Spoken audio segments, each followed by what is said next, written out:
Would you guys be able to mute yourselves? Sorry. Thanks.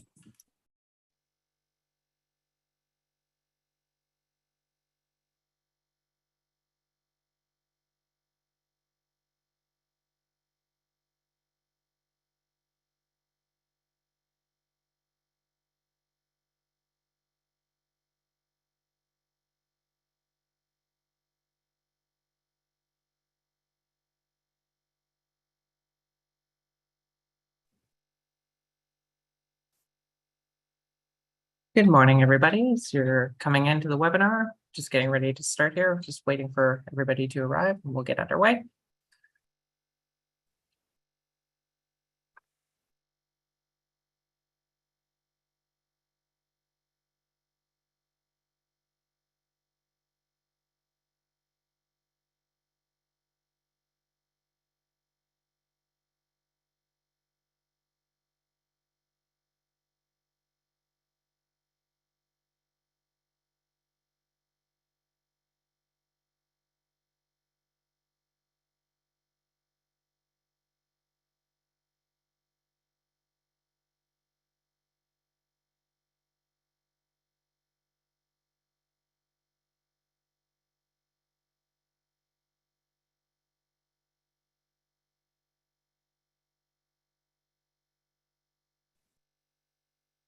Hello, everybody. Welcome to the second residential suite unit workshop.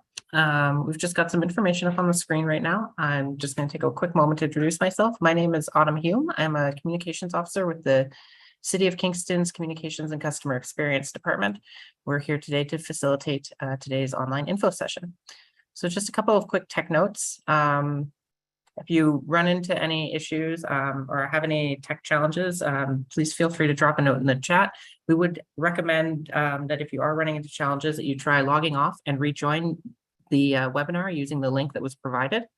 If that still doesn't work, you can call in using the number in your email invitation. And if you're still struggling, this is actually live streaming on the city's YouTube channel, so you can watch there. It will be available as well for review after the session is over, so you can go back and rewatch it. Your privacy is important to us, so for the duration of the webinar, participant cameras will be turned off and microphones are muted. Please don't share identifying information verbally in the chat or in the Q&A. Brian, if you want to move to the next slide. Thanks. Today, I think that's everything for me, so I'm going to turn this over for now to Ryan and Lisa. Thank you.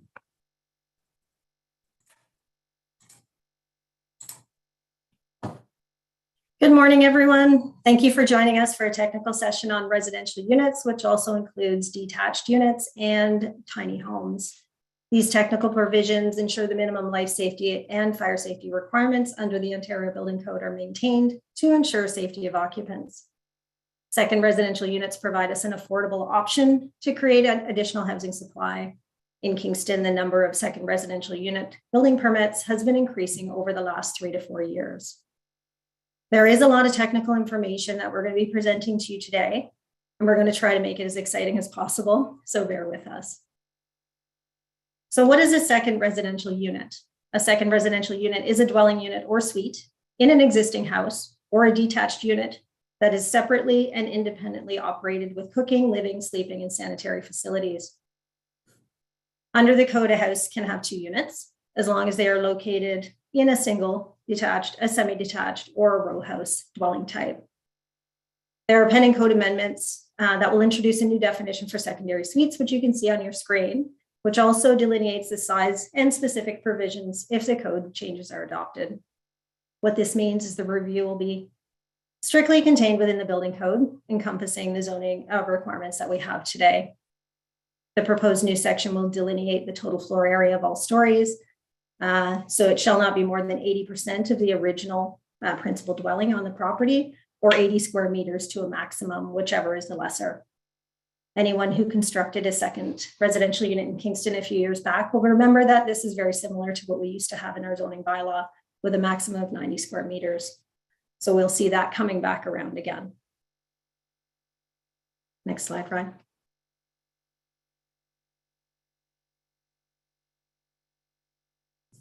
So for permits and designer requirements, the building code sets out minimum construction standards, and any unit, whether new or existing, must be a safe place to live. A building permit is required to add a second residential unit, even though it may be permitted through zoning. The permit addresses other provisions, including the life and fire safety requirements, as mentioned earlier, that ensure the safety of occupants. Those are two different things, the zoning and the building code provisions.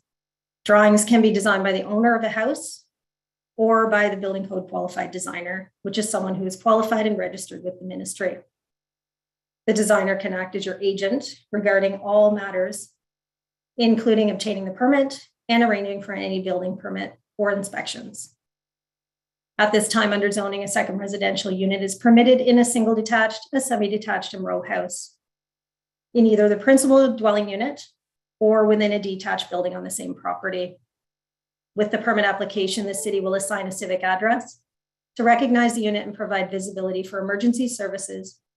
And this also protects the property owner when they sell the property in the future. Typically, illegal units come to our attention through complaints or when a property is sold or advertised for rent.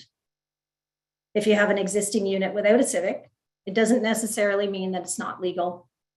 In the past, civics were not always assigned, and our practice has changed since that time.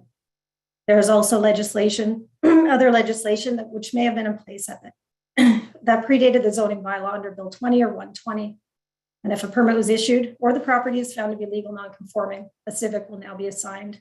So under that legislation, which predated the zoning bylaw, if you had a unit and you can confirm that the unit was legal, it would negate the zoning provision. So if the zoning does not allow a second unit in a constraint area, that would allow a grandfathering clause in there. However, a building permit and fire inspections, depending on the year, would be required. It's good to note that the province has implemented 3 dwelling units on a lot, and the new consolidated zoning bylaw will permit this across the city. These provisions allow for 1 unit in a principal dwelling and then 1 unit in a detached. So currently our zoning only allows 1 addition to your primary unit. Our new consolidated zoning bylaw will allow 2 once it's enacted. All 3 of those dwelling units must constitute a single real estate entity and cannot be severed from the original property. The city does have some zoning constraint areas. So some residential units are permitted across the city with the exception of certain areas that are not permitted or require further planning approvals to put the second residential unit in place. Holding symbols apply to rural areas north of the 401. So what this means is an application to remove the hold would be required, as well as a water supply and quality assessment through a hydrogeological study. The yellow areas that you can see on the map in the downtown area represent sewer surcharge areas due to combined sewers in that area. Typically, new sewers are separated, and the sanitary and storm in the downtown core in certain areas is still combined. Second units are not permitted in a cellar or basement in these areas. The red areas are similar. They also represent sewer surcharge areas in which second residential units are not permitted in the cellar or basement as well. Both the yellow and red areas are within the 8499 and 7626 bylaws, which will be consolidated into one, which define a cellar and basement to be partly underground. The basement is one where it has at least 1/2 of the height above the finished grade, measured from the finished floor to the ceiling, and the cellar is 1/2 below the finished grade. Therefore, any story below grade that is in any way below the grade of the property would not be permitted to have a second residential unit in those areas. Purple areas are restricted due to sewage capacity constraints, and second residential units are not permitted in these areas at this time. So this would be the Westbrook and the Portsmouth Avenue areas. There's also an area around Lowborough Lake that second residential units are not permitted due to capacity and floodplains. We have provided a link on this slide to the mapping, just because I know this map is fairly small and it's hard to see. So there are some considerations that you would have to look at for your second residential units. These considerations will affect the technical provisions of your second residential unit with regards to the age of your house and the location of the proposed secondary suite. If your house is more than 5 years old, it would be classified as an existing house, and there is more flexibility under the code for renovations through Part 11. If your house is less than 5 years old, it would be classified as a new building, and generally must meet the construction requirements under Part 9. The age of the house depends on the principal dwelling. So it's not the age of when you put the secondary suite in, it's dependent on the age of the dwelling that's on the property. Therefore, if you constructed the second unit within an existing house, you're permitted to use the lesser provisions under the code, even though the unit is now new. Any new detached second residential units constructed or a change of use of an existing accessory structure on your property to a residential unit will generally require the more stringent Part 9 requirements.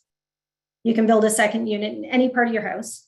So whether it be on one floor, whether it be in an addition, or it could be on multiple levels within a house. So you could combine the second and third floors as your second residential unit, keeping in mind the building code provisions change based on where the unit is located.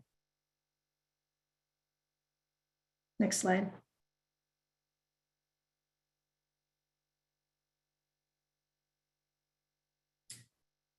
So a plot plan is required to be submitted with your permit application. There are different requirements for your plot plan submission depending on whether your unit is new or it's going to be constructed within an existing dwelling or in a detached dwelling. For existing buildings, the plan should delineate the 1.2 meter walkway to the entry or exit of the second residential unit, as well as an additional parking space required for each unit. One parking space is required for the main and one parking space would be required for the secondary suite. And these can be accommodated in a tandem parking configuration, which is one in front of the other in an existing driveway. There are a few extra requirements for detached residential units, including dimensions to property lines and between the primary and secondary unit on the lot. Setbacks to any well or septic, if applicable. We need to see the delineated service locations that run from the main unit to the rear unit.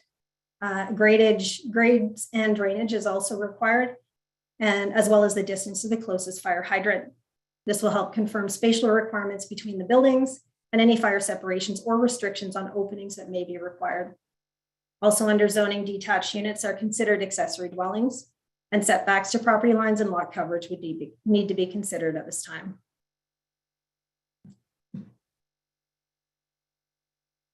So your second unit needs to be safe.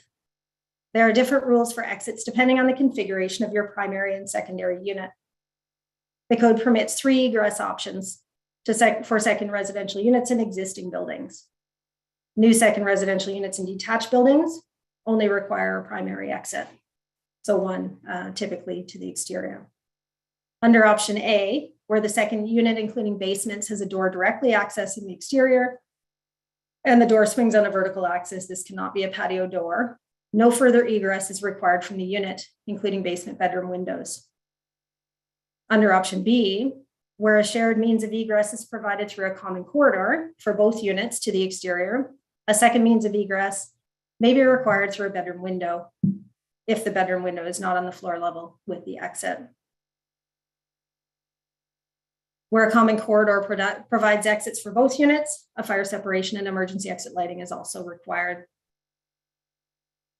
Under option C, where a second residential unit exits from one unit and goes through another unit, which we do see and sometimes in very old residential units that were created prior to the building code requirements, a second means of egress or escape using a window is required. So these escape windows are considered exits, and they must be large enough for a person to get through easily without tools in the case of an emergency. The escape and egress windows vary in size from each other.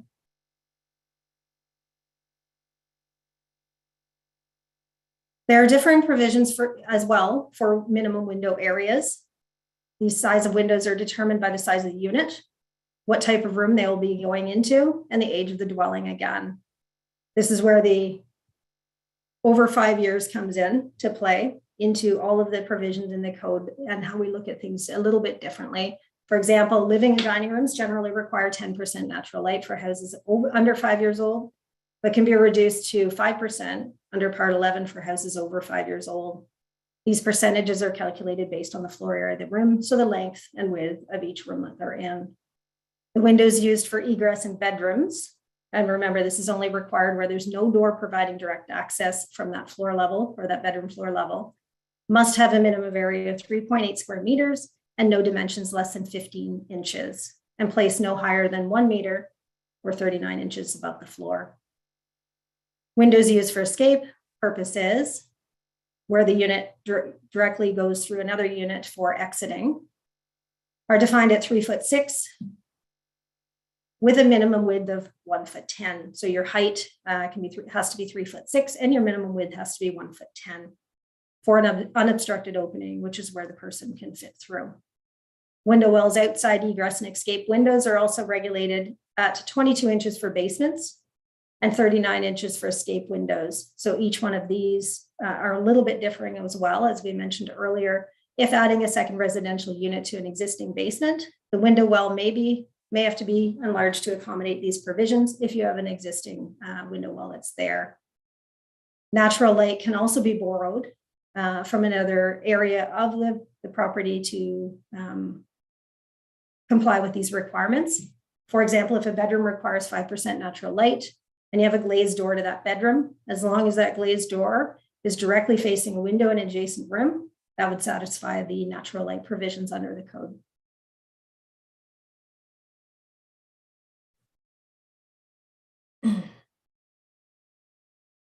One up.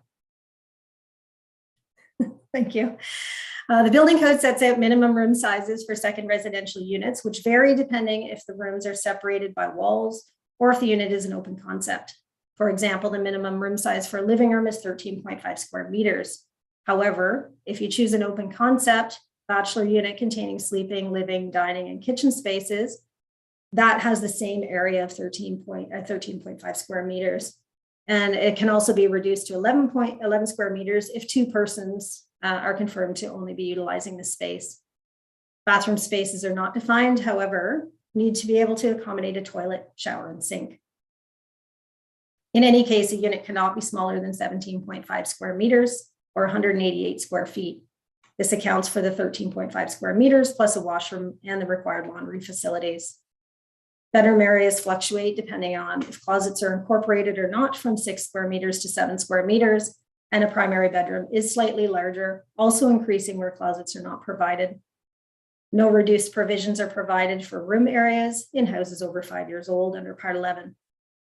So room sizes do not change. As you can see on our chart here, we don't have anything for less than 5 years or greater than 5 years. However, there are provisions under Division C for tiny homes, and tiny homes were implemented into the code July 1st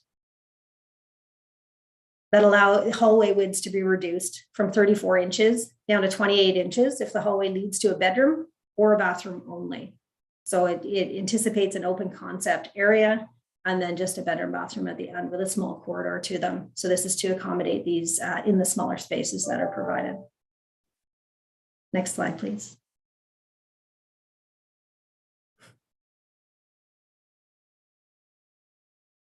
Brian? Okay, minimum ceiling heights are defined, which can sometimes be challenging where second units are being constructed in an existing basement of older homes. The code requires 75% of the main area, so the kitchen, living, dining room ceiling, to be 91 inches, with bedrooms requiring 50% of the area to be the same 91 inches. Ceiling heights also have variations specifically for basements and attics. For attics, 50% of the floor area must have a minimum ceiling height of 80 inches, and the other 50% has to be between 55 inches and 80 inches. Anything less than the 55 inches cannot be used as part of the floor area. Similar to basements, which must have a ceiling height of 76 inches under beams and ductwork, the rest of the space has to be 83 inches over at least 75% of the area. It's good to remember that anywhere where exits are placed, they must meet the higher provisions. So you can't reduce those provisions in exits as you can for under ductwork and beams. Therefore, consideration for the placement of the exit is required to ensure heights are maintained in these areas. Where the dwelling is over 5 years old, reductions under Part 11 can be utilized to reduce the ceiling heights to 77 inches or 80 inches over 50% of the floor area. Next slide.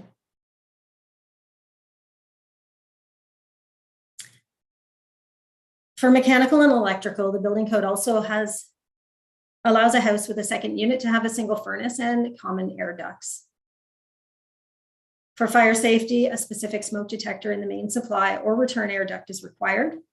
When activated, this device turns off the fuel supply and electrical power to the furnace, shutting it down and preventing the spread of smoke from one unit to another. These special detectors must meet a performance standard of UL 268A.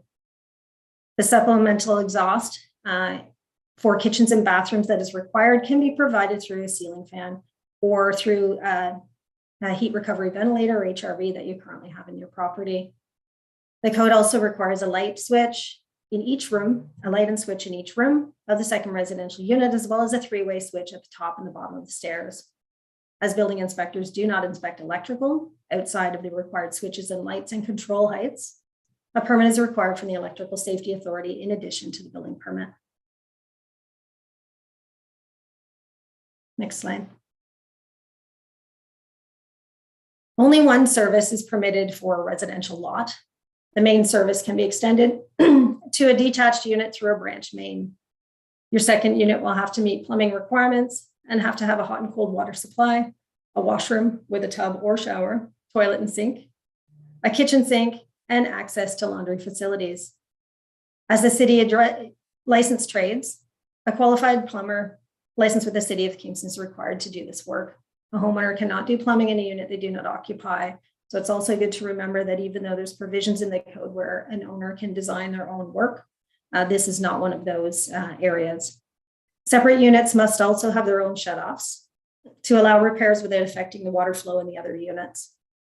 In areas subject to flooding or sewer backup, a backwater valve will need to be provided to prevent sewage from entering the unit if the unit is in a basement.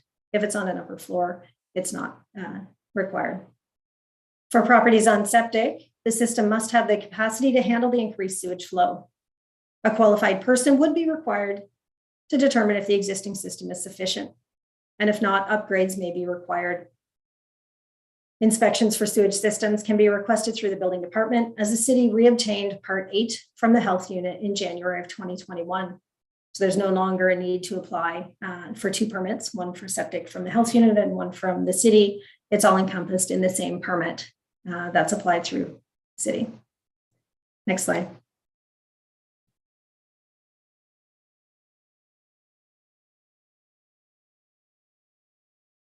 Next slide, please, Ryan.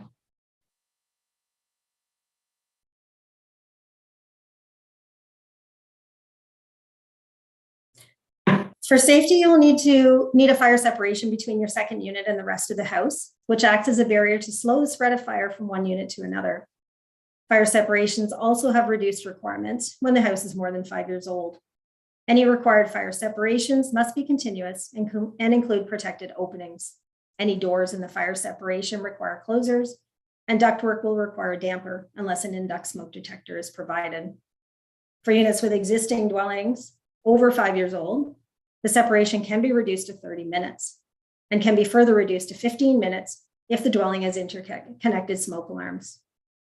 15-minute ratings can be satisfied with half-inch regular drywall and vertical wall separations. An additional layer of drywall is generally required for any ceilings between the units. Whatever fire separation is required, the closure for the opening must be equivalent. However, that's typically the way the code is written. However, the code permits a 45-minute rating in a residential occupancy to be reduced to 20 minutes. Therefore, if the separation is 45 minutes or 30 minutes or 15 minutes as required, all of these would require a 20-minute closure, and that 20-minute closure could be a 20-minute wood door.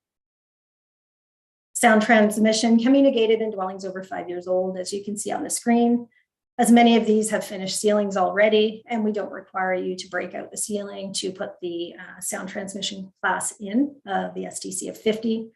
However, as noise can travel between units through ductwork and walls, it's a good idea to build in some noise protection, although it's not required. The smoke alarms are required in your second unit to meet CAN ULC S531 and can either be hardwired or battery operated in a dwelling unit over 5 years old. If you can't find if your smoke alarm meets this requirement, there should be a label that's on the device. And the one caveat to this is smoke alarms must also have flashing light when activated. So Unfortunately, the smoke alarms with the flashing lights are typically required to have a connection to an electrical circuit. Therefore, battery operated is not always permitted, even though Part 11 does permit that within it. Smoke alarms are required on every level of the house, outside sleeping areas, in each bedroom, and in common areas shared by both units, including entrances and laundry rooms.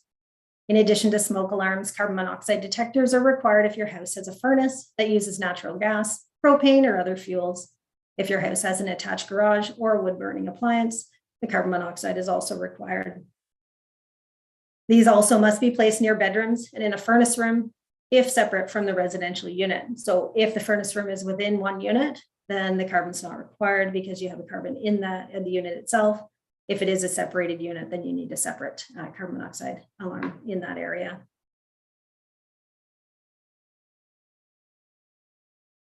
For detached units, so we've put a couple of slides in here just specifically for detached units. So these can either be a new structure, conversions of an existing structure, or a tiny house constructed off-site. In all cases, a building permit would be required. And all of the provisions that we talked about earlier in the earlier slides would still apply to the detached units. There's just a few extra that apply to these specifically. So a change of use under the code is triggered where another unit is created. So anytime another unit is created in any type of dwelling or any type of building, a change of use would apply. So what that does is all the provisions applicable to new construction of a dwelling unit would apply now to that unit. This includes new detached units or conversion of an existing building. So again, your shed or your garage that's on your property, if you convert that, that's a change of use and that would trigger new provisions under the building code. For those existing accessory structures, on top of all the building code requirements that you would have to put in, you would need a qualified designer to assess that structure itself, or an engineer to determine structural sufficiency in addition to the other requirements, change of use requirements under the code. So there is a new provision in the code that speaks to tiny homes. And this is where they're constructed off-site, and it limits the maximum area of those to 37 square meters or 398 square feet. These can be constructed in one municipality and moved to another for installation without previously being occupied. So this is specifically to being able to create affordable housing and move tiny units from one to the other so that they don't all have to be built in the same jurisdiction. Kingston specifically doesn't have anything here that can create the CSA standard for these small homes. So typically if we see these, they're being created in the GTA at this time. So similar to all second units, the area cannot be smaller than 17.5 square meters. And again, this accounts for a combined space of 13.5 square meters plus a washroom, roughly 3 square meters, and a laundry at 1 square meter. So the designer must have the design criteria that's in the previous slides provided to us. And they also need to include the climatic loads for Kingston. These differ between jurisdictional areas. So the climatic loading in Ottawa differs from Kingston. So depending on where they're done, they have to meet the loads for the area or exceed them. They'd also have to provide a limiting distance for exposed building face, soil gas control, and firefighting access. Offsite buildings need to be certified in accordance with CSA 8277 or be designed. So what we're saying by designed is you need to be a building code qualified designer, so someone with a BCIN to design that, or a professional engineer. The challenges that we're having with inspections, receiving a letter of certification from another municipality, because sometimes the CSA certification alone does not have the required mandated inspections under the code completed. And we have to make sure that we're meeting the requirements of the code. So in these cases, we've looked at some other options that work for the city of Kingston. And we facilitated this concept recently where we issued a permit with the construction taking place in Loyalist Township. So there was some property there. The city of Kingston decided to issue the permit. We worked with the CBO and Loyalist, and the city inspectors completed all of the inspections on their site before the dwelling was moved to its permanent location in Kingston. And when it was moved to the permanent location in Kingston, we then again inspected the foundations, anchorage, and service connections for those buildings. So a grading and drainage plan must be submitted as part of your plot plan, as we said earlier, to ensure the new unit does not adversely affect the primary unit on the property or any adjacent properties. Next slide, Ryan. So all service connections must branch from the primary dwelling, as noted earlier, and only one service is permitted per lot.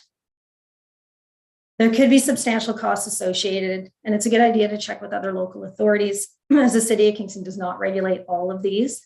So you need to confirm feasibility for your water, sanitary, storm, gas, and electrical connections before constructing, or to determine whether it's feasible to construct in the rear yard of a property. Second residential units also require spatial separations between the primary unit and the detached unit, the distance to the property line, and the area of the exterior wall. So the area of your exterior wall face, it determines the number of openings permitted and if a fire separation is required.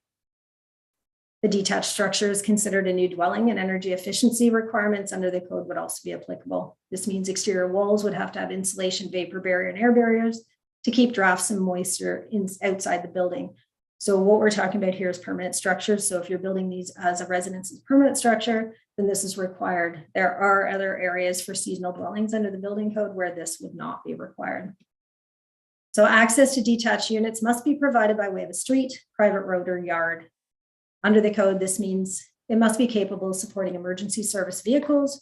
There can't be any overhead wires, so the vehicles have to be able to enter and move out. So what we've looked at in Kingston in conjunction with our fire prevention services is if a hydrant is within 90 meters of the main entrance of the dwelling, the emergency vehicle can then utilize the main street with the 45 meters from the pumper truck to the hydrant, and then the other 45 meters would be from your pumper truck to the main entrance of the detached building that's in the rear yard. So it's very important to check the distances to the closest hydrant when considering a rear yard detached unit. So we've added a slide here on our DASH application process. So this references our online submissions. So building permit applications need to be submitted through our online portal. Everything we do is electronic. To make it easier for applicants, we've also incorporated the provincially mandated form. So the questions that are on the form that are required to be filled out for every building permit application are implemented through the fields in our DASH application process. So once you've submitted your application, our permit technologist will advise of acceptance, and the record will be assigned to a building official for review. Reviews for completed applications are mandated at 10 business days, at which time you'll receive a letter requesting additional information, or your permit will be made ready for issuance. Your permit will indicate the required inspections, which then can be requested through our online portal or through your mobile phone. Once you create your user profile, you can see any information pertaining to the record at any time remotely. So you can see what stage the record is at, whether it's in review still, or if it's ready for issuance. You can pay for your permit online. We ask that you defer your payment when you're submitting it, because we have had where the fees have gone in incorrectly, and then that way it just saves us confirming, gives us time to confirm the fees before you pay it. And then you can request your inspections right through the mobile app as well, remotely at any time. For inspections, we require 24 hours notice. So if you request on Monday, the inspector will inspect your property on a Tuesday. So we realize this is a lot of information that we just provided you here. However, it's not as bad as it seems. There's a lot of technical detail that we just assessed. And once you start assessing your properties holistically, and we can help you walk through all of these areas, there is a lot that we look at. And then if you are considering converting your dwelling, we would like to see that those are being converted safely and appropriately, and that we can legally give you a civic address. And then that way, it protects the homeowners in having these properties, and you can rent them safely. We are also setting up a workshop for tomorrow at the Invista Center, so that you probably saw on the link when you registered for this session today, where you can bring in your plans, and we'll have building officials available to go through your plans and guide that process. So we have added a couple of slides here for second residential unit grant program.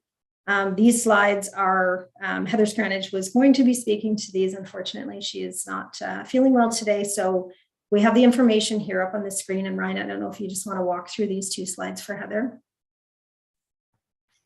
Okay, so yes, the city does offer a residential unit grant program, and that is by way of providing a forgivable loan that helps to support secondary units, suites. So it's an incentive for people to provide secondary suites for um, geared to income. So the maximum funding that is available is the lesser of $15,000 or 75% of your development costs. Development costs being what it costs to construct a secondary suite within your principal dwelling. The homeowners need to sign an agreement with the city, and that is registered on your title for the length of a 5-year affordability term.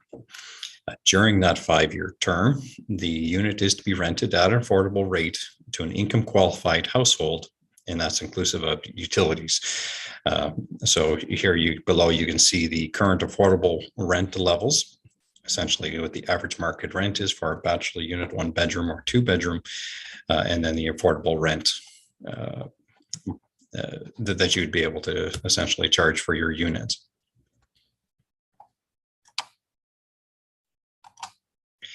So applications, you can apply anytime, and applications are accepted on a continuous basis. Eligible applicants must be the homeowners, and you must actually live in the primary unit. If you are eligible, you would receive a conditional letter of commitment, which will confirm the funding with the occupancy to be achieved in 1 year. So you'll have 1 year essentially to create your secondary suite and to have it rented. Funding is provided upon completion of the occupancy of the unit and then submission of all further documentation. For more information, please visit our website. There is an application and as well as detailed program criteria that you can find. And I believe that'll be posted into the chat as well, but it's under residence community services, housing and programs, and secondary suites. So if you just Google secondary suites, City of Kingston, take you there as well. We'll post a link for it. And if you have any further questions about the funding program itself, please direct them to our housing department. And that is at housing@cityofkingston.ca.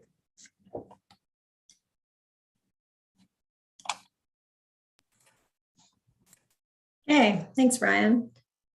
We've also attached some links as additional resources to this presentation, which will be available on our website. The first guide is created through the City of Kingston, and it can be found on our website already. The other two were created in conjunction with the Ministry of Municipal Affairs and Housing, the large municipality CBOs of Ontario, the Ontario Building Officials Association, and the Ontario Association of Fire Chiefs. So all of those associations have taken a look at the requirements that are in these two guides presented from the ministry. The presentation resources, like I said, are going to be on our website, as well as this presentation itself. And again, you can contact the building department at any time for any questions you may have. We do have a contact slide here as well that has Ryan's contact information, myself, and Heather's.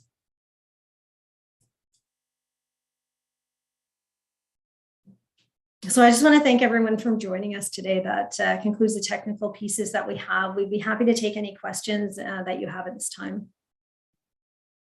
I see there's probably a few in the chat. Yeah, Lisa, we've got a couple here. So first one we've got is, will slides be shared afterwards? Can you share links to the maps with holds and sewage surcharges, please?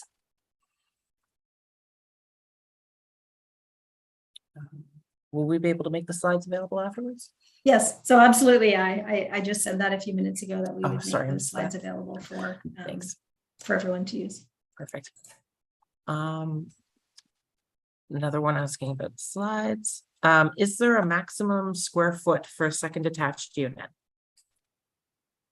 Not at this time. So so we don't consider that under the building code. Like I said, there's proposed changes to the building code to address that at the 80 square meters, but at this current time, it's still falling under the zoning bylaw, which permits the second residential unit to be the same size as the main unit. Now that's when it's within the same building. So whatever size the primary unit is, the secondary unit can be that size or smaller.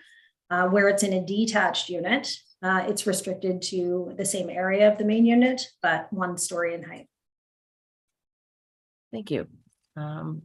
We have another one here. Can a detached secondary unit rely on composting toilet, or is a connection to the sanitary sewer required? So under the building code, where a sanitary service is available, they have to connect into it. And we have another one that's come in. Seeking a little bit more detail on number 1, single ductwork smoke detector, and number 2, maximum area limits, current and forthcoming. Is there any more details you can provide on that? The maximum area, like I just said, was what's coming is the 80 square meters, which is proposed in the code. So the building code is being harmonized with the national building code, and we have a 5-year timeline to do so. So we don't know when the changes are going to be implemented. We did have some changes come in January 1st this year, as well as July 1st this year, and we have some more coming in November for super tall buildings, which won't affect the city of Kingston because that's over 60 stories. We don't typically see that here. That'll be more in the GTA area. So I don't know when the timeline when that's going to happen. The new consolidated zoning bylaw, like I said, is the same size as the other. So the area restrictions will remain there until the building code changes are enacted.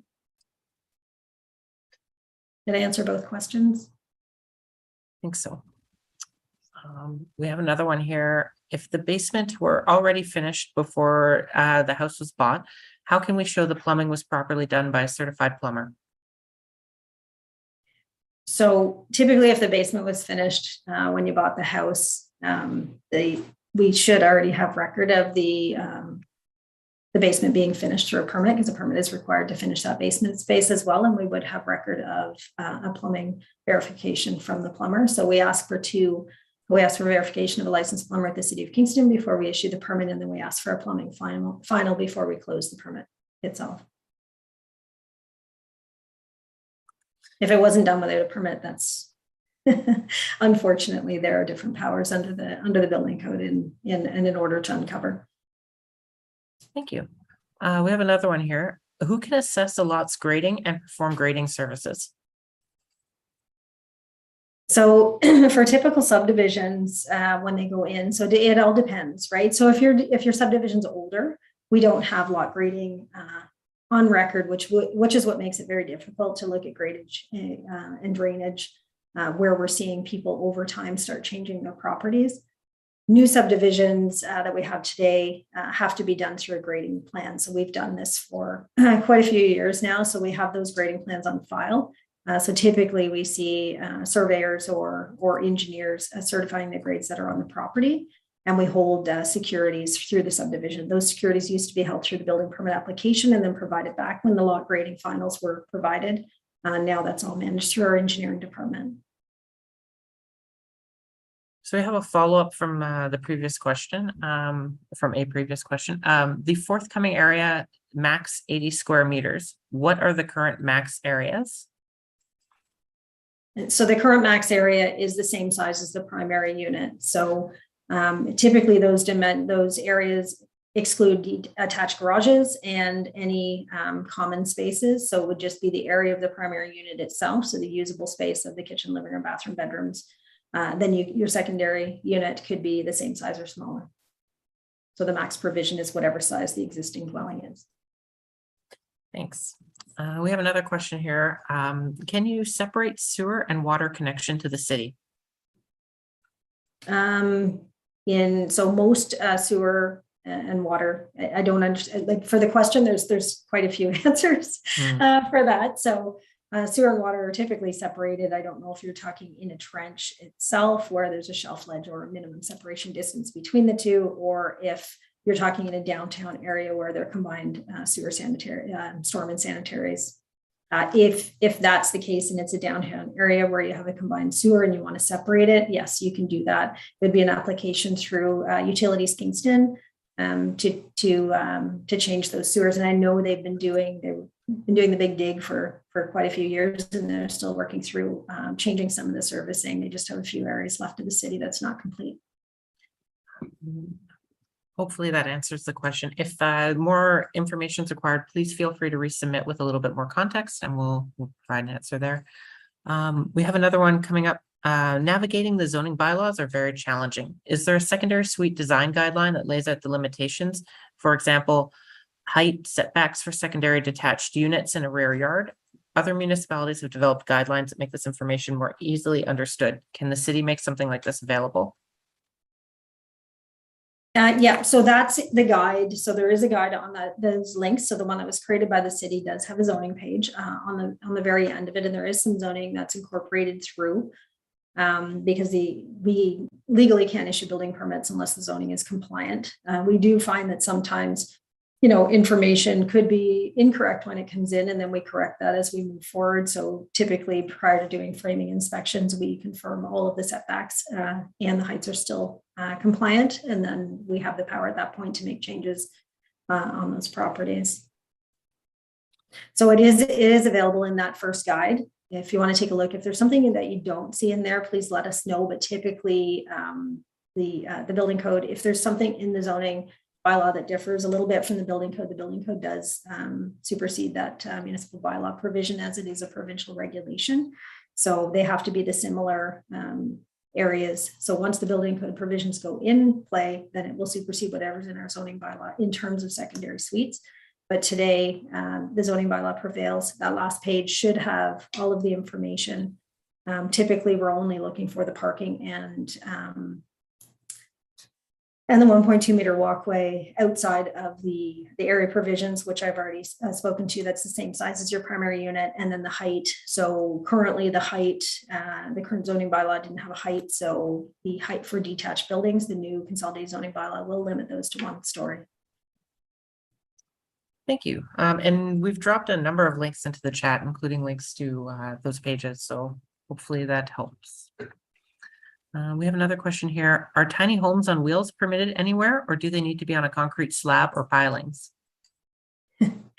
Okay, so tiny homes typically aren't permitted on wheels unless they are a trailer or, you know, something that's drivable or movable and created with a CSA standard for that purpose. Typically, those are licensed vehicles, and we don't regulate those under the building code. So if you're connecting to a service and you're putting in a tiny home in the municipality that you're connecting to municipal services, that's different. So then you would have to have a proper foundation under those to support that.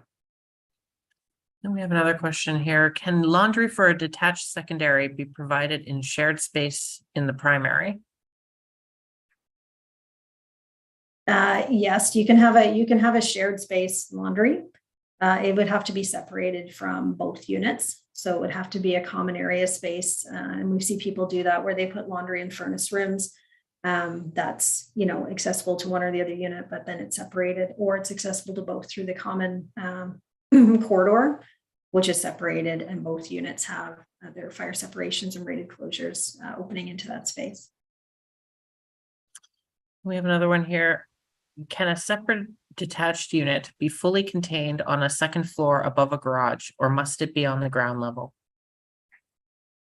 No, a second residential unit can be on a floor above the garage. Absolutely. And then it needs to have a door directly to the exterior. So that can be just through a set of rated stairs that go down. And if the detached garage is part of the main unit and not part of the secondary unit, there's just a fire separation between the two. Another one, are estate residential now following zoning regulations for RUR? That I cannot answer. So we don't have a planner here today to answer those that type of zoning question for what zoning is permitted on a property or estate. We can take that question back to our team and provide an answer. Can a detached third unit be built on a property through this program? No, not at this time. Soon, when the consolidated zoning bylaw comes into play. So the province put the regulations in effect already. And then municipalities have to update their bylaws to support that provincial regulation. So it's not, they don't have the option not to, but they did have a timeline in when they could implement it into their bylaws. At this time, Kingston doesn't have it yet, but it will. And Are there suggestions for 1.2 meter walkways that are permeable and help reduce the amount of hard paved surface on the property? For example, grid reinforcement for a grassed area? So the purpose of the 1.2 meter walkway is for emergency services. So that is for where they have to bring stretchers in and out. So that would have to be some sort of a stable surface. So yeah, if you did a grid, I don't know, it wouldn't necessarily be able to have grass in between. So they'd have to be able to pull a person on a stretcher through that, the 1.2 meters. That's what it's there for.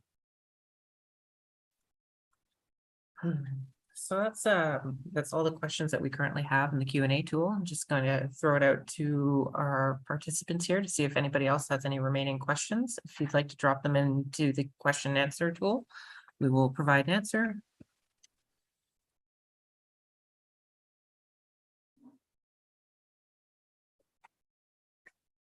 Just give it another 30 seconds or so.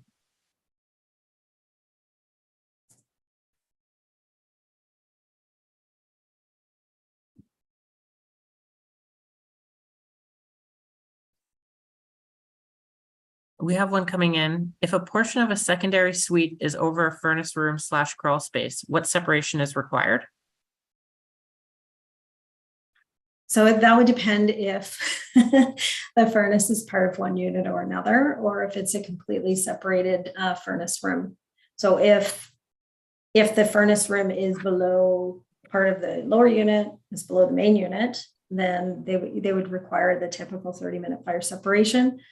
If it's part of the main unit, so that main unit can go down and use that furnace room, then there's no ceiling separation required between. We have somebody has shared a link to a bylaw from Vancouver on laneway housing. They didn't see where we have guidance laid out diagrammatically, so I'll share that with you after, and perhaps we can follow up. Yeah, absolutely. We have another question here. Do you mind clarifying the comment on the third units? Can a third detached be added to a property that already has a secondary in the main building? Yeah, so at this time, no, not without a zoning amendment, but once the new zoning bylaw comes into place, then yes, you could add the third unit if you already have a detached unit, if you already have a second residential unit within the main dwelling.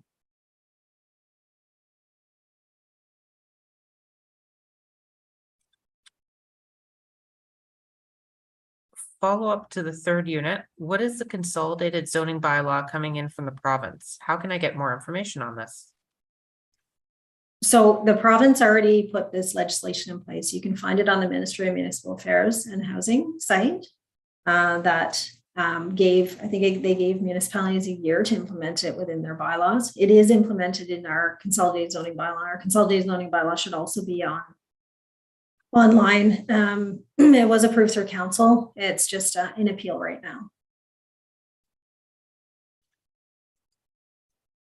We have another one asking if you could go over the parking requirements again.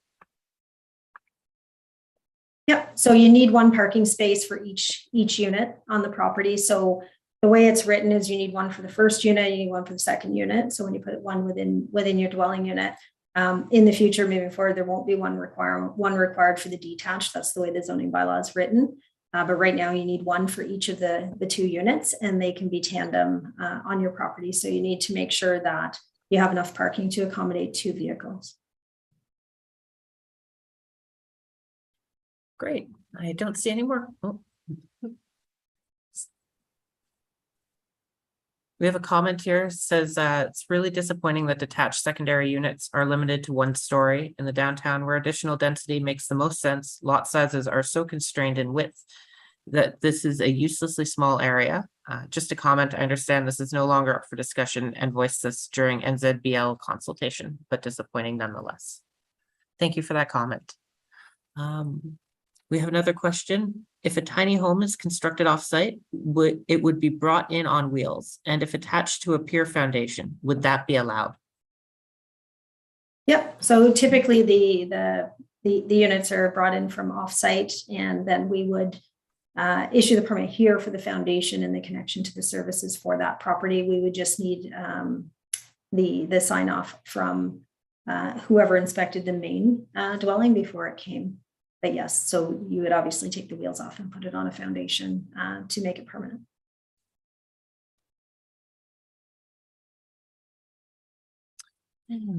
That's it for questions that I'm seeing. I'm not seeing any more coming in.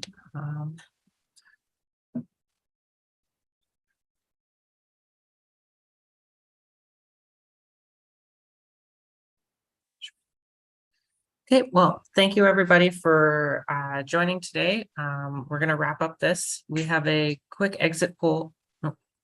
We're just going to wrap this up today. Thank you very much for joining. Have a great rest of your day.